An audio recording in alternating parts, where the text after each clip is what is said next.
Keonjhar जिलार Ghasipura block अंतर्गत मदनपुर ठारे नूतन धानमंडी रे खरीफ धान संग्रह कार्यक्रम को आज ओडिशार खाद्य जोगाण और खाउटी कल्याण मंत्री श्रीमान कृष्णचंद्र पात्र आनुष्ठानिक भाव उद्घाटन करिसेंति।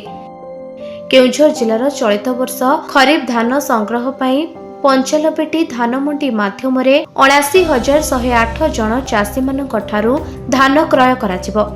नूतन मदनपुर धानमंडी रे 486 जन चाषी धान देवा पाई पंजीकरण करिसेंति।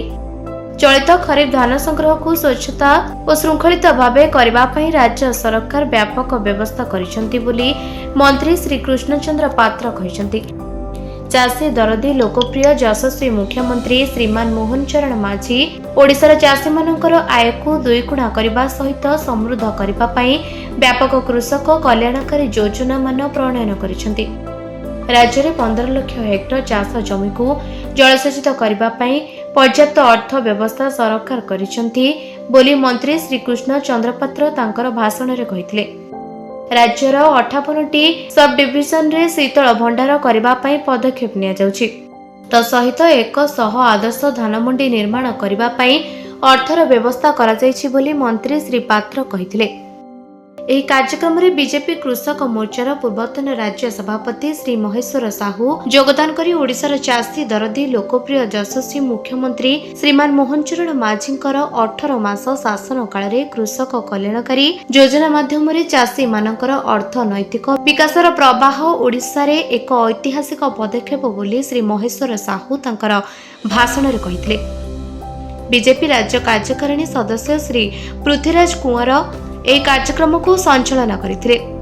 जिला खाद्य जोगाण मुख्य अधिकारी श्री पवित्र कुमार साहू, जिला समवाय सेवा अधिकारी श्री परशुराम पात्र, बीजेपी वरिष्ठ नेता श्री भगवान साहू, शुभेन्दु चक्र, यज्ञ प्रकाश साहू, देवरंजन साहू, अमूल्य चक्र, संजय कुमार जेना, सुधांशु शेखर कुंवर, कलाकार फेरेई, अर्जुनी कर, श्रीमेंद कुंवर, प्यारीमोहन बारी, गंगाधर ओझा, चिंतामणि जेना, बाबन साहू, विश्वनाथ साहू, घासीनाथ कुंवर प्रमुखों समेत बहु वरिष्ठ नेतृवृंद समेत हजार हजार चाषी सामिल होते। नुआ मंडी खोलवा अवसर माननीय नेता आम महेश साहू स्थानीय नेता मैंने समस्त अनुरोध करते आपण हाथ में मंडी खोलू बोली। तेणु मोर 4टा बेले प्रकृति आसबार लेट होगला मोर आसु आसु टे तेणु भल है कृषक मानकर आज नुआ इच्छा पूरण है। दीर्घ दिन धरी मंडी से चाहूले नुआ मंडी आज खोला काली ठारू उठे धान आउ प्रोक्योरमेंट चाषी मैंने किभली भाव धान पाइपर व्यवस्था कर चाषी मैंने धान आनबे एवं धान एठू प्रोक्योरमेंट कर।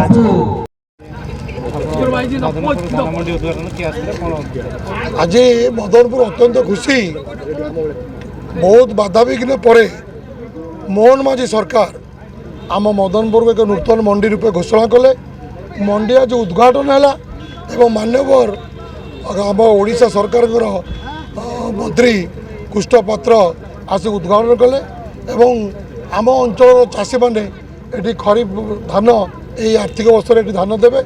आम अंचल आज बहुत खुशी मंत्री को पाखरे पाइकी एवं आपण मैंने समस्त देखिथे शीत काकर पखापाखि 1000-2000 लोक ये एकत्रित होते मानवर मंत्री को देखापी कथा शुणापी मोहन माझी सरकार एवं अत्यंत खुशी मो खुशी कहले नकले नसरे। तेणु आपण मानकु समस्त बहुत बहुत धन्यवाद। आनंदपुर निर्मल चंद्र राउल रिपोर्ट निरपेक्ष न्यूज।